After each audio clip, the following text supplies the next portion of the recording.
U.S. military says it has substantially beefed up its presence in the Indo-Pacific region, which includes the South China Sea, with the deployment of a pair of MQ-4C Triton unmanned aircraft systems. The aircraft can operate at more than 15,000 meters, 50,000 feet, and have a range of more than 3,700 kilometers, 2,000 nautical miles, providing unmatched high-altitude persistent intelligence, surveillance, and reconnaissance (ISR) capability, the U.S. 7th Fleet said in a statement from Andersen Air Force Base in Guam.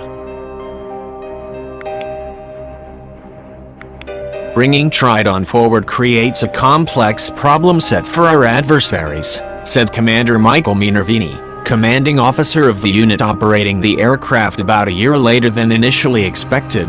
The first two MQ-4C Triton unmanned aircraft arrived in Guam over the weekend, marking a significant step toward increasing the Navy's Western Pacific reconnaissance and surveillance capability, the service announced this weekend.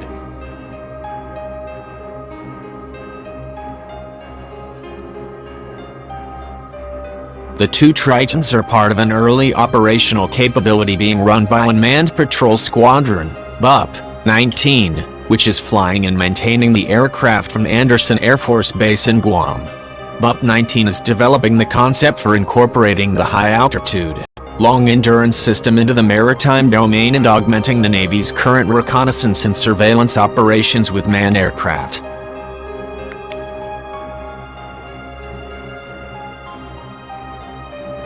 The inaugural deployment of Triton UAS brings enhanced capabilities and a broad increase in maritime domain awareness to our forward fleet commanders, Rear ADM Peter Garvin, the commander of Patrol and Reconnaissance Group, said in a Navy statement. BUP-19, the Navy's first dedicated UAS squadron supported by an outstanding NAVR, Naval Air Systems Command, and industry team, is superbly trained and ready to provide the persistent ISR coverage the Navy needs.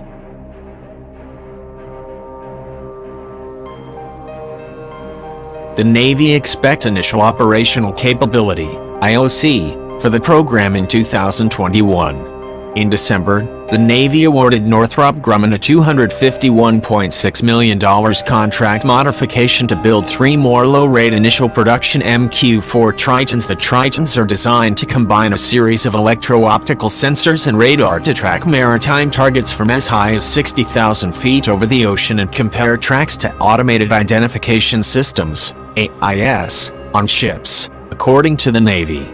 The plan is for a Triton to relay the information back to a main operating base in the U.S. or to nearby P-8A Poseidon anti-submarine warfare manned aircraft.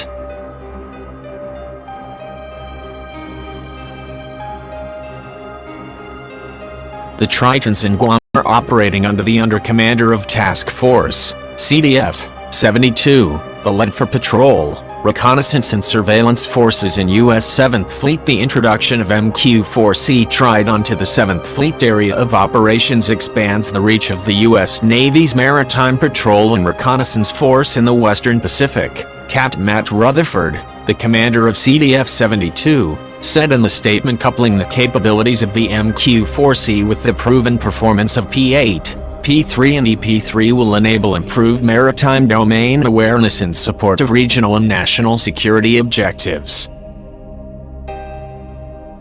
The investigation found that the Triton had an issue during flight operations and was told by operators to come back to the base.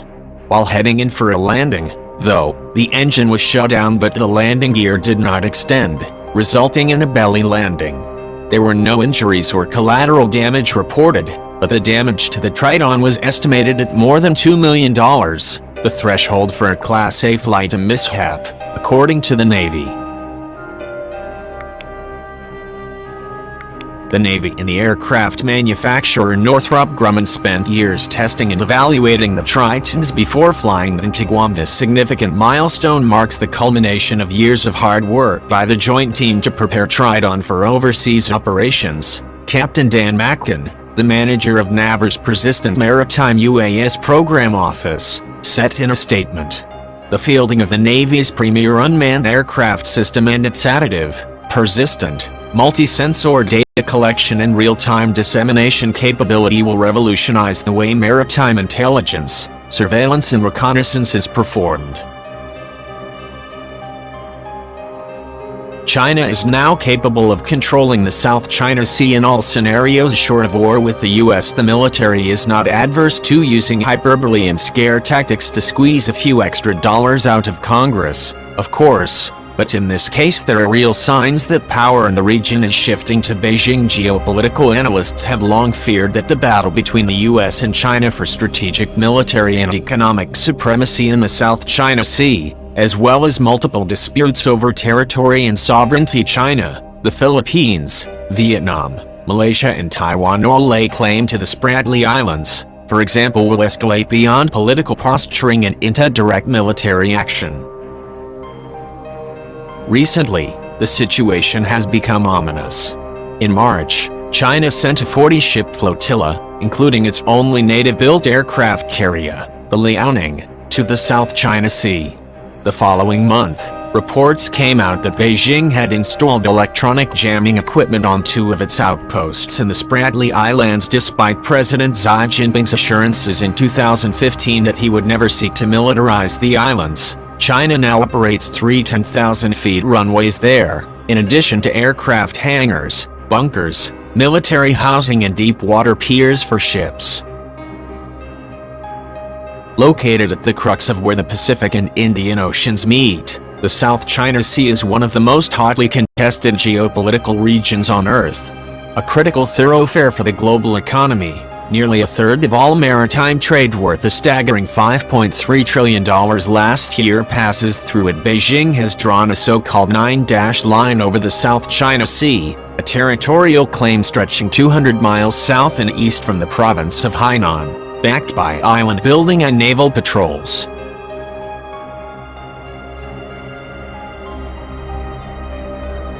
The line would theoretically give China control over a zone that caters for almost 40% of the global trade in liquefied natural gas, one that is home to an estimated 11 billion barrels of oil and 190 trillion cubic feet of natural gas. The US challenged Chinese hegemony by sailing a destroyer within 12 nautical miles of the artificial islands, the first in a series of actions planned to assert freedom of navigation. The following July, in a case brought by the Philippines, an arbitral tribunal ruled China has no legal basis to claim historic rights within its 9-dash line, a decision rejected by Taiwan and Beijing.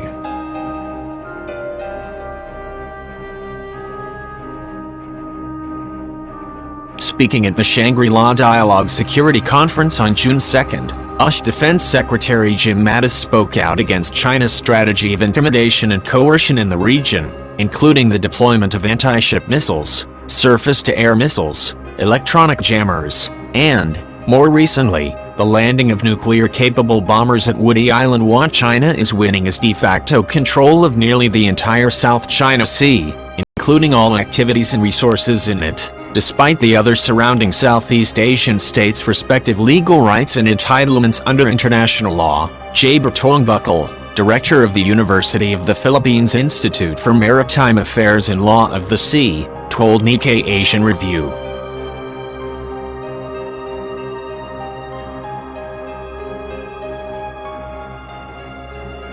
In response, the US has decided to step up its intelligence, surveillance and reconnaissance (ISR) capabilities in the region, beginning with the deployment of $180 MQ-4C Triton drones built by Northrop Grumman and based on the RQ-4 Global Hawk platform used by the U.S. Air Force. The high-altitude, long-range MQ-4C Triton platform has a wingspan of 131 feet, weighs 14,628 kilograms, and is installed with 360-degree electro-optical sensors capable of tracking maritime targets from 60,000 feet. The MQ-4C Triton incorporates a reinforced airframe and wing, de-icing and lighting protection systems and sophisticated sensor suites, allowing the platform to track ships over vast distances.